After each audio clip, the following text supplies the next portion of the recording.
도덕성을 검증하기 위해서 증인과 참고인을 부르는 부분에 대해서는 충분히 공감합니다. 분명히 물어야 될 부분들이 있는 것이고 존경하는 주진우 의원님 말씀처럼 여야가 없이 모든 의혹에 대해서 해명하고 가는 것이 맞기 때문에 동의하는 바다라는 말씀을 드리겠습니다. 그래서 여야 간사 간의 증인 참고인 협의가 저는 신속하게 원만하게 이루어져서 다음 회의에는 충분히 부를 수 있게끔 하는 것에는 동의를 합니다. 그러나 무리한 측면이 있기 때문에 저희가 문제 지적을 하는 것이죠. 그래서 추가 논의가 필요하다고 보는 것인데 여러 가지 언론 보도도 있었지만 전 배우자를 부르는 부분 저는 굉장히 좀 부적절하다고 봅니다. 전 배우자라고 한다면은 여러분들 다 아시다시피 이제는 남입니다.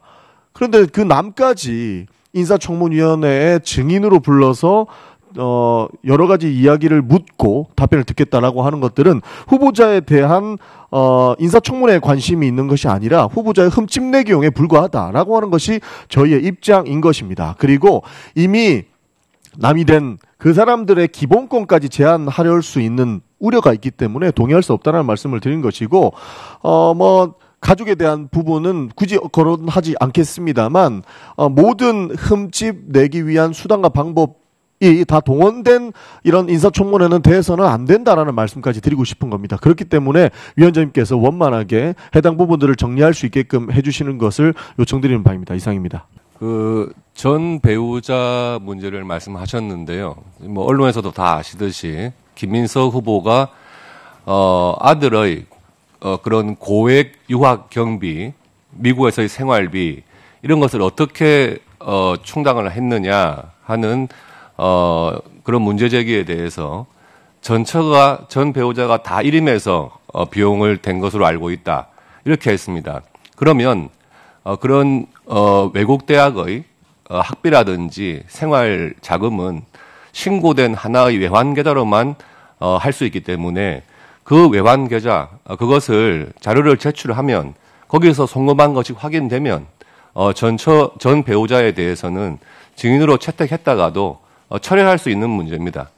그런 부분이 있기 때문에 반드시 증인으로 채택하고 만약에 증인 신문하기 전까지 자료가 제출되면 증인은 철회할 수 있는 문제니까요.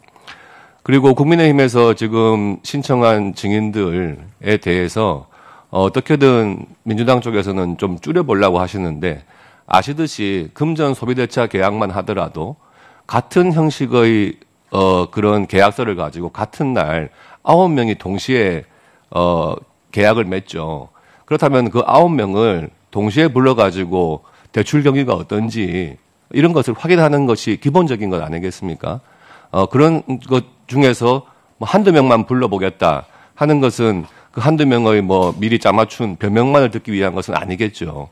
이런 것을 감안했을 때 증인 부분은 국민의힘에서는 최소화했고 정말 필요한 사람들만 신청하려고 하는 것이다. 이런 거를 이해해 주시기 바랍니다. 이상입니다. 네. 이제 그만하시죠.